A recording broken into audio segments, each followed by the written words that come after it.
Dans cet épisode, nous allons regarder les meilleures listes du tournoi Milan GT. Et nous commençons à la première place avec une liste tyrannide. Dans cette liste tyrannide, nous sommes évidemment en Léviathan. Puisque nous sommes au format US, nous commençons par quelque chose que nous verrons jamais en format WTC. C'est une fortification, le Sporocyst, équipé de ses 5 Despitters. Ensuite, nous avons une patrouille avec en unité no slot, un Tyrannide Prime équipé d'une glande d'adrénaline, d'une paire d'épées d'os, d'un canon venin, et en relique, nous avons un sac de gestation. Toujours dans les no slot, nous retrouvons une unité de 3 tirs en garde, avec leurs équipements classiques, les griffes tranchantes et leurs pinces broyeuses, une unité de 3 zoanthropes avec en poids psychique le Catalyst, Live Nexus et le Smite. Ensuite, du côté des QG, nous avons un Neurotrope avec en pouvoir psychique Catalyst, le Live Nexus, le Smite et l'Unslocked. En trait de seigneur de guerre, nous avons la Synaptic Tendrils qui lui permettra de donner 2 fois son buff pour la phase de psychique. Comme deuxième QG, et donc le seigneur de guerre de l'armée, nous avons un tyran ailé avec la glande d'adrénaline,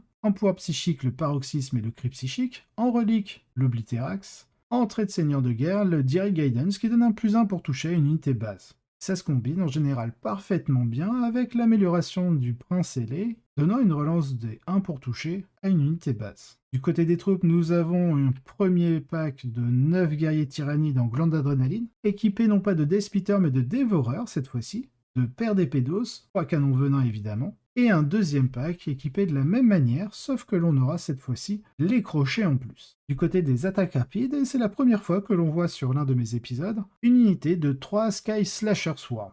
Du côté des soutiens, nous avons bien entendu une unité de 3 Biovores, et en volant, nous retrouvons une doublette de harpies, toutes les deux équipées de canons venin lourds, la première avec l'amélioration de monstres Synapse, et la seconde avec les munitions voraces. Guerrier, harpie, beaucoup trop de blessures mortelles. Vous connaissez la chanson. J'aime bien la surprise supplémentaire que constitue le sac de gestion du Tyrannide Prime, mais à part ça, c'est une quantité connue. Il contrôle exceptionnellement bien la table, déverse plus de mortels que presque tout ce qui existe, et a beaucoup de portée précoce grâce aux harpies. Pour être juste, cela signifie au moins que la plupart des gens qui visent le haut du classement construisent et tirent activement sur lui. Et la construction de la Black Legion qu'il a combattue en finale, avec des Terminators qui relancent les jets pour toucher et blesser, a une meilleure réponse aux guerriers que la plupart des autres. Donc bravo à Daniel pour avoir surmonté tous ces obstacles. Depuis la balance Data Slate, nous avons un gros nerf du côté justement des unités de guerriers tyrannides, ce qui fait qu'on verra sûrement moins de grosses unités de guerriers de cette manière, ou peut-être moins de Léviathan tout court, car désormais les guerriers tyrannides en Léviathan ne possèdent plus leur transhumane à 4+, ni la transhumane à 3+. Je m'explique. Pour pouvoir profiter désormais du trait Léviathan pour la transhumane à 4+, il faut être synapse et monstre à la fois. Ce que ne sont pas les guerriers parce qu'ils sont synapse. L'autre point du Léviathan, c'est d'avoir une transhumane 3+, sur les unités non synapse. Les guerriers étant synapse ne peuvent pas en profiter. Donc même s'ils ont une endurance 5, il est tout à fait possible via des stratagèmes, des équipements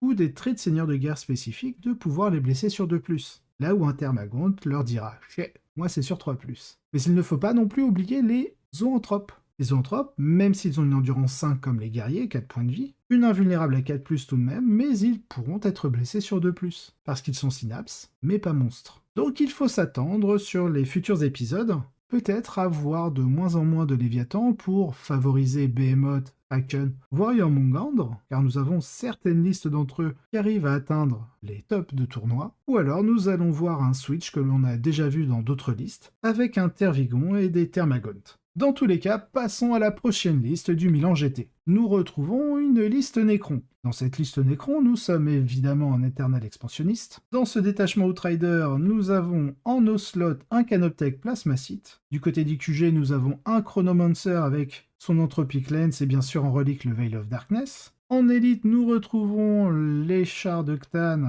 du Nightbringer, avec en pouvoir psychique de Cthulhu le Sky of Falling Star, une unité de 5 Scorpec Destroyer. En attaque rapide, nous avons 3 unités de Canoptech Scarab Swarm, 2 unités de 8 et une de 3, une unité de 3 Canoptech Brace et 2 unités de Tomblade en low cost avec les Particle Beamer. Nous retrouvons un détachement Supreme Command avec en seigneur de guerre le Silent King, une patrouille Detachment pour finir avec cette liste Necron. En QG, nous retrouvons l'Illuminor Zeras avec son trait de seigneur de guerre Enduring Will lui permettant de réduire les dégâts de 1, une troupe de 5 immortels, et en élite, nous retrouvons une une Canoptech Spider avec le Gloom Priest, lui fournissant un deuxième Deny the Witch, parce que nous en avons déjà un sur le Roi Silencieux, permettant de pouvoir annuler un secondaire psychique de la part de l'adversaire. Enfin, pour finir avec cette liste, nous retrouvons un Transcendentan en deuxième choix d'élite dans cette patrouille, avec le pouvoir Antimatter Meteor et Transdimensional Thunderbolt. Une autre construction qui est très connue ici. Les Scarab Swarm avec l'objectif sécurisé et un chronométron appliqué tuent beaucoup trop pour leur prix. Ce qui donne Octane une chance de broyer l'adversaire avec des blessures mortelles. Une fois qu'ils sont bien ramollis, les Scorpec et le Roi du Silence peuvent finir le travail. Pendant ce temps, les petites unités sacrifiables maximisent vos secondaires et empêchent l'adversaire de faire quoi que ce soit. Et dans les mains de Ricardo, elle a mérité une deuxième place. Pour ce qui est de la troisième place du Milan GT, nous avons en troisième place un autre Necron. Dans cette liste Necron, nous sommes en détachement Vanguard, Eternal Expansionniste. Dans ce détachement, nous avons en nos slots un Technomancer avec sa Canoptech Claw, ainsi que deux Canoptech Plasmacie. Du côté des QG, nous commençons avec une Catacombe Command Barge équipée de la relique Voltaic Staff, d'un Chronomancer en Veil of Darkness. Du côté des élites, nous avons deux unités de 9 Lich Guard, chacune en Hyperphase Sword et Dispersion Shield, deux unités de 6 Corpec Destroyer.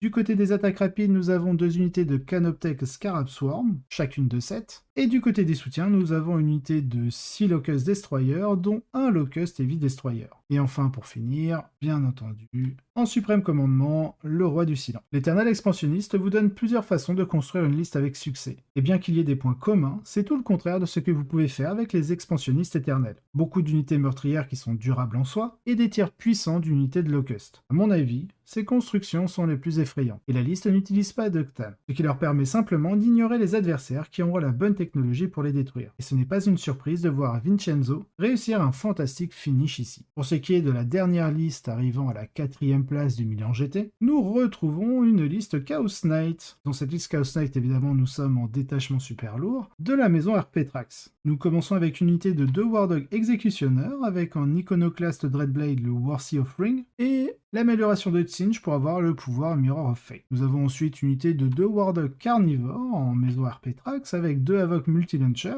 une autre unité d'un Carnivore avec la maison Arpetrax, le caractère Traitorous Lens, le Avoc Multi-Launcher et la relique Helm of Dogs. Pour continuer, nous avons une unité de 3 Wardog Stalker, maison Arpetrax, les 3 Avoc Multi-Launcher, en Undivide avec le Blessing of the Dark Master. De nouveau, une unité de 3 Wardog Stalker en Arpetrax avec un Avenger Chain Cannon, 2 Demon Breath Spear et les 3 Avoc Multi-Launcher en Undivide, Mark of the Dread Knight. Et pour finir avec cette liste, nous retrouvons l'habituel Abaddon en seigneur de guerre avec tous ses traits de seigneur de guerre, Merciless Overseer, Eternal Vendetta et Paragon of Hatred. Les Necrons objectifs sécurisés vous dépriment? Ruinez leur journée en utilisant la plus méchante liste de pression d'objectifs sécurisés qui existe. Voici une autre liste qui n'est pas particulièrement compliquée mais qui est très bonne dans ce qu'elle fait, à savoir renverser les adversaires à toute vitesse en leur envoyant un grand nombre de robots tueurs d'objectifs sécurisés extra durs. Comme d'autres constructions de Dogwalker que nous avons vues, celle-ci utilise des Dreadblades sur certains des exécutionnaires lorsque la durabilité supplémentaire de l'Arpetrax n'apporte pas grand-chose. Et Worthy Offering semble vraiment être un choix judicieux, et vous aide à détruire les véhicules ennemis à la vitesse de l'éclair. J'aime beaucoup le fait que le chaos ait été autorisé à s'épicer un peu avec la soupe à ce stade de l'édition, donc c'est cool de voir cette construction toujours performante. Bravo à Felluccio. Enfin, pour le Best of the Rest, nous avons la 5e place Claudio Lunetta avec sa Black Legion,